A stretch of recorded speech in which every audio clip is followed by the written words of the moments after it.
জগদ্দল আমতলা মাঠের 27শে জুন আনুষ্ঠানিকভাবে ঢাকের তালে সম্পন্ন হলো যুগের প্রতীক ক্লাবের দুর্গা মণ্ডপের খুঁটি পুজো। দেখুন আমাদের সেই প্রতিবেদন।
এই অনুষ্ঠানে অতিথি রূপে এসে হাজির হয়েছিলেন বাংলা রূপলী পর্দার কিছু শিল্পী।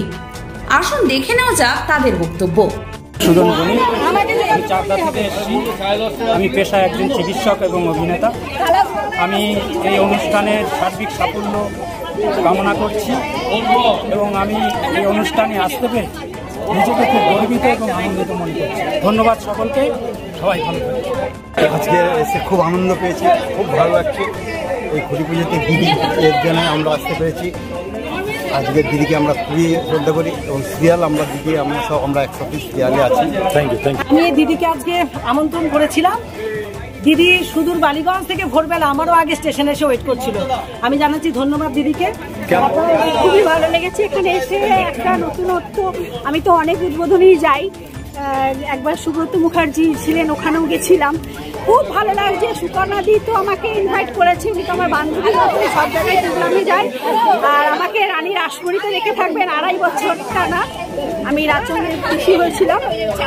প্রচুর সিরিয়াল করেছি। আশা করি আপনাদের ভালোভাবে পুজো হোক।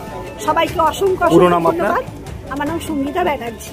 এলাকার শিশু থেকে শুরু করে মহিলা এবং প্রবীণ নাগরিকেরা মিলে আনন্দের সাথে শুভ সূচনা করলো তাদের প্রাণের এই উৎসবের। দেখুন কি বললেন এখানকার মহিলারা। প্রত্যেক বছর তো সুন্দর করে পালন হয়। প্রথম পুজো শুরু হয়েছিল, মানে আমার বয়স অনুযায়ী আমার 51 বছর বয়সে আমাদের বাড়ির ওপরে ওই দিকটা আগে পুজোটা হতো। 3 বছর ওখানে হওয়ার পরে পুজোটা এখানে এসেছে। আমাদের ভালো লাগে, ছোটবেলায় মানে পাড়ার সব মেয়েরা মিলে আমরা পদ্মফুল চুরি করতে যেতাম এবং মারও খেয়েছি এই পুজোর জন্য। এই মানে ঢিলও মেরেছে আমাদের। আমরা পদ্মফুল কোড়াতে গেছি, চুরি করতে গেছি, শিউলি ফুল চুরি করতে গেছি, এসে কিনা ঠাকুরের মায়ের পায়ে দেবো। তারপরে তো 25 বছর এই পাড়া ছাড়া বিয়ে হয়ে গেছে। তারপর আমাদের হয়ে আমাদের এই বাচ্চাগুলো সবাই এরা পুজো ধরেছে। খুব সুন্দর করে এরা নিজের ঘরের মতো পুজো হয়, মানে একদম মনে হয় বাড়ির পুজো। এবছর তাদের পুজো পদার্পণ করলো 50তম বছরে। যারা এক সময় শুরু করেছিলেন এই পুজো, শুনে নেব আজকে বলছেন তারা। অ্যাকচুয়ালি এই পুজোটা আমরাই করেছিলাম, আমি, আমার বন্ধু, এরা আরো 2-1 আমাদের পাড়া, তারা নাকি এখন নেই, মারা গেছে।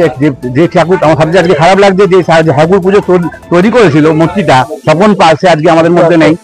আমাদেরই বয়সী, তাকে আমরা হারিয়েছি। তার জন্য আমরা খুবই মর্মাহত, শোকতপ্ত। আর এখানেই পুজোটা শুরু হয়েছিল এই পাশে, এখানে তখন এখানে হয়নি। আমরা ছোট করে পুজোটা শুরু করেছিলাম আজ থেকে 50 বছর আগে। তা খুবই আনন্দের কথা যে আমরা 50 বছর পার হয়েছি এবং নির্বিঘ্নে চলছি এবং পুজোটা আরো উন্নতি হয়েছে এবং 2025-এ আমরা 50 বছরে পদার্পণ করলাম। এর জন্য আমরা সবাইকে, পাড়ার লোকাল লোককে আমি অভিনন্দন জানাই যে আপনার সহযোগিতা না করলে এটা হতো না। আর আমাদের মধ্যে যারা পুরনো যারা আছে, আমার মুরারি, আমার ছোট ভাইয়ের মতন এরা আছে, পেছনে পল, আমার সবাই আমাদের সহকর্মী। কিছু বলার নেই, কারণ মমতা বন্দ্যোপাধ্যায় আমাদের যে মুখ্যমন্ত্রী, তিনি আমাদের মায়ের মতন, কারোর কাছে দিদির মতন, কারোর কাছে মায়ের মতন। এবং তিনি যে একজন সত্যি ঘরের যে একজন মানে শুধু দুর্গাপূজা বলে নয়, তিনি সমস্ত এখন জগন্নাথ দেবের রথযাত্রার জন্য দিদির হাতে ব্যস্ত আছেন।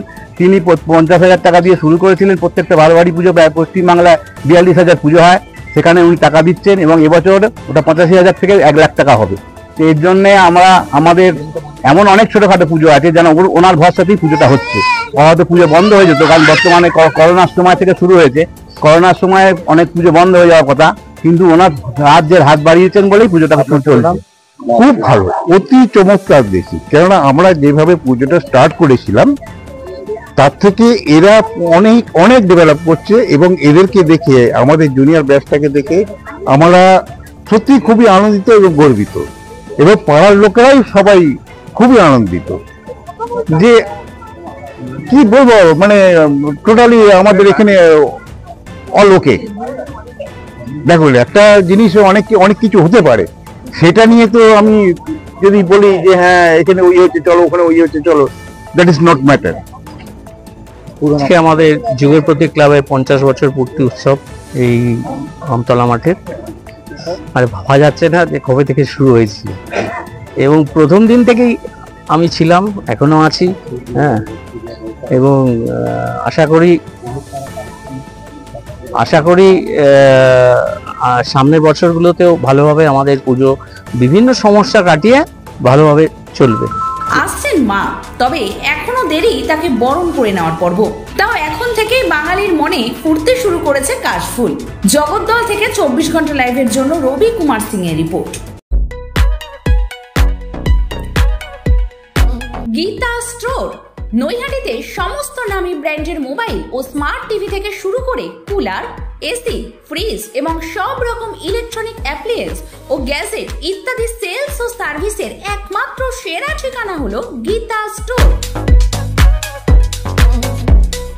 আকর্ষক ফাইন্যান্স স্কিম এবং সঠিক মূল্যে অরিজিনাল প্রোডাক্ট নিয়ে আপনার সেবায় হাজির আমাদের 3টি ব্রাঞ্চ। মহেন্দ্র স্কুলের সন্নিকটে নৈহাটি, গরিফা বয়েজ স্কুলের বিপরীতে এবং গরিফা 4 নম্বর পুলের নিকট।